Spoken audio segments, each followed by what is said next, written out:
মুসলমান ভাইরা আমার কথা লম্বা নয়, আমি আপনাদের সামনে আল্লাহ পাকের ঐশী গ্রন্থ আসমানি কিতাব থেকে এমন একটা সূরা আলোচনা করেছি।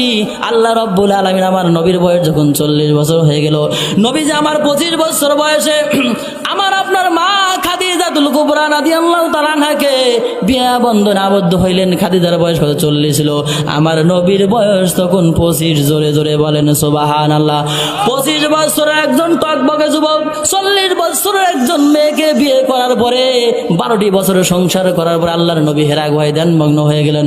আমার ভাইরা, হেরা গুহাইতে 37 বছর বয়স হয়ে গেল।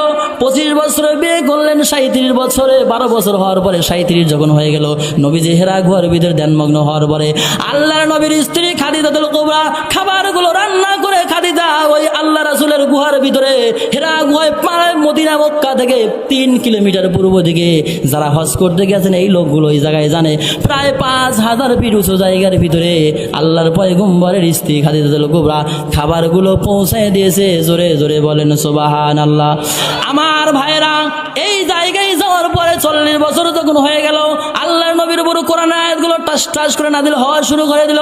প্রথমে সূরা আলাকের 5টি আয়াত নাজিল হয়ে যাওয়ার পরে এরপরে ধারাবাহিকভাবে প্রায় 86টি সূরা মক্কাতে নাজিল হয়েছে। জোরে জোরে বলেন সুবহানাল্লাহ। এরপর আল্লাহ রাসূল তখন 12 বছর পার হয়ে গেল।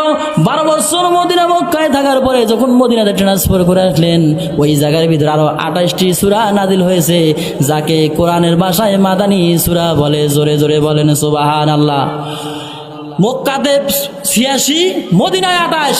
এখন কোরআন শরীফ যখন আমরা খুলি ভাই, যে সূরাগুলো আগে নাজিল হয়েছে আমরা পাইলো শেষের দিকে দিয়েছে, আর যেগুলো শেষে নাজিল হইলো মদিনায় 28টি সূরা মাদানী বড় বড় সূরা, কোরআন শরীফ সব পাশে ফেলেছে। কারণ কি?